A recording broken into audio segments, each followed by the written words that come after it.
लोगों को लगता है कि दुनिया सिर्फ धरती पर शुरू होती है और धरती पर ही खत्म हो जाती है, मगर ये सच नहीं है। ये दुनिया इतनी बड़ी है कि धरती इसका बेहद छोटा हिस्सा है।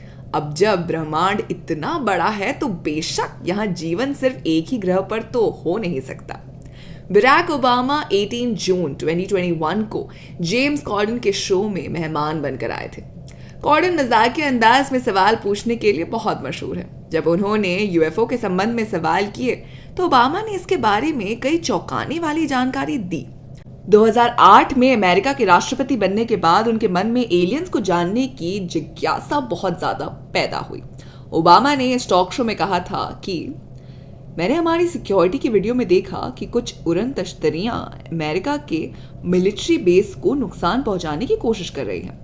उड़न तश्तरियों की गति अमेरिकी सैन्य उपकरणों से बहुत तेज है। यूएफओ के प्रमाण को लेकर चाहे जितनी भी दुविधा क्यों ना हो, इनको गंभीरता से लिए जाने की बहुत जरूरत है। इसके बाद दोस्तों, ओबामा ने एक दूसरे इंटरव्यू में कहा था, अगर दूसरे ग्रह पर प्राणी है और हमसे अधिक विकसित और शक्तिशाली है तो धरती के इंसानों को अपनी सुरक्षा को लेकर नई तैयारियां करनी होगी। ऐतिहासिक तथ्यों के अनुसार चीन के खगोल वैज्ञानिकों ने ईसा पूर्व 410 में उड़न तश्तरी जैसी उड़ने वाली आकृतियों का जिक्र किया है। प्राचीन सभ्यताओं पर शोध करने वाले चर्चित लेखक एरिक वॉन डेनिकन ने अपनी किताब चैरियट्स ऑफ गॉड में एलियंस का जिक्र किया है। उन्होंने लिखा है कि प्राचीन मिस्र की धरती पर एलियंस आए थे। उन्होंने मिस्र के निवासियों को गीजा और पिरामिड बनाने के लिए औजार और ज्ञान दिया था। मध्यकाल में सबसे पहले 1561 में जर्मनी के न्यूरेबर्ग शहर के लोगों ने बड़े ग्लोब और अनोखी प्लेट जैसी चीज आसमान में देखी थी। उस समय के चित्रों में इस बात की जानकारी मिलती है। 1897 में अमेरिका के टेक्सास प्रांत में कुछ लोगों ने आसमान में सिगार के आकार की एक रहस्यमय चीज देखी थी, जो पवन चक्की की बड़ी बड़ी घूमती हुई पंखियों से टकरा गई थी।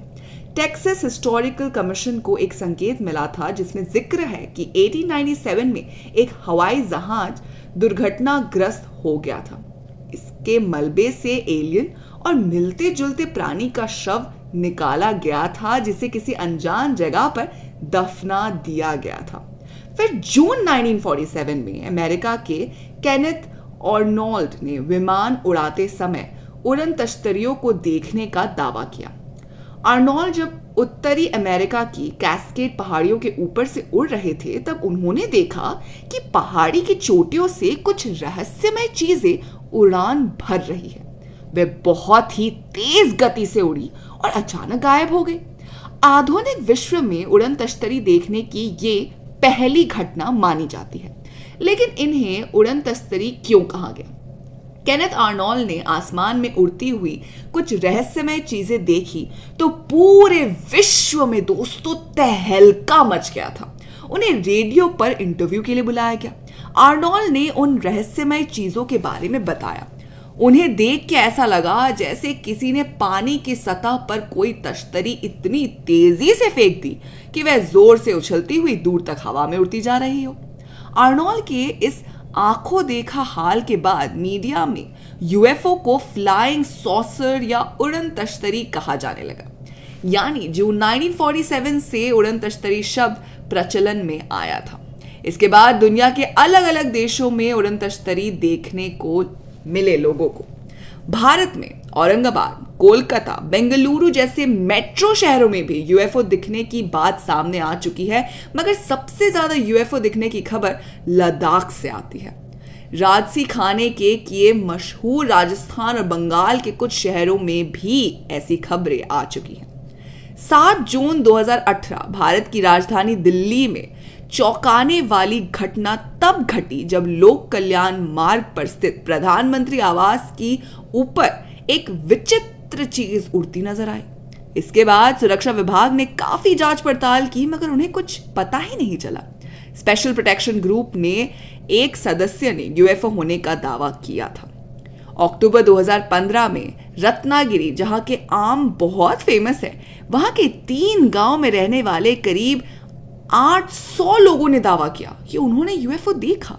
उन्होंने बताया कि उड़न तश्तरी 12 मीटर चौड़ी थी और ग्रे रंग की थी। वो 500 मीटर तक नीचे आई और फिर अचानक से गायब हो गई। अगर आम आदमी इस बात का दावा करे कि उसने यूएफओ देखा है तो शायद लोग ना विश्वास करें, लेकिन गिद्ध जैसी नजर रखने वाले भारतीय सुरक्षा बलों के जवान जब ये दावा करे तो उसे खारिज तो नहीं किया जा सकता। अगस्त 2013 में बॉर्डर पेट्रोलिंग फोर्स ने दावा किया था कि उन्होंने 100 से ज्यादा यूएफओ को लद्दाख के लगनखेर इलाके में जाते हुए देखा था। देवभूमि उत्तराखंड के ऋषिकेश शहर में इंसान को भगवान के अद्भुत और अलौकिक दर्शन तो हो जाते हैं, मगर साल 2013 में एक व्यक्ति ने दावा किया कि उसे यूएफओ के दर्शन हुए। शख्स ने कहा कि तूफान के बीच उसे सिलेंडर के आकार की कोई चीज उड़ती हुई नजर आई थी। ऐसी ही और घटनाओं और एलियंस के सच को दोस्तों क्रिश 4 के मेकर्स अपनी कहानी के साथ ला रहे हैं। साथ ही कुछ समय में राकेश रोशन फिल्म की कास्टिंग को लेकर कई नई लड़कियों से मिले हैं। वह किसी फ्रेश चेहरे के साथ एक पुराने चेहरे को फिल्म में लेना चाहते हैं। इनमें यामी गौतम, भूमि पेडनेकर और कृति सैनन भी ऋतिक रोशन की हीरोइन बनने की रेस में शामिल हैं। मतलब यह है कि क्रिश के साथ अब की बार सिर्फ एक नहीं बल्कि 3 हीरोइन होगी। अब उन तीनों हीरोइन में एक कोई पुरानी और फेमस एक्ट्रेस शामिल होगी, वही साथ में एक नया चेहरा शामिल होगा। फिल्म में नए चेहरे को लाने का सबसे बड़ा मकसद है फिल्म में एक नयापन लाना। नए चेहरे के हाव भाव कोई नहीं जानता, इससे जाहिर है मूवी और उस इंसान दोनों को ही खास ही फायदा होगा। आप हमें बताइए कि आप क्रिश 4 के लिए कितने एक्साइटेड हैं। साथ ही अगर आपको वीडियो पसंद आई हो तो इसे लाइक कीजिए, दोस्तों के साथ शेयर कीजिए और फिल्मी दुनिया से जुड़े रहने के लिए सब्सक्राइब कीजिए हमारे चैनल बॉलीग्राड स्टूडियोज को।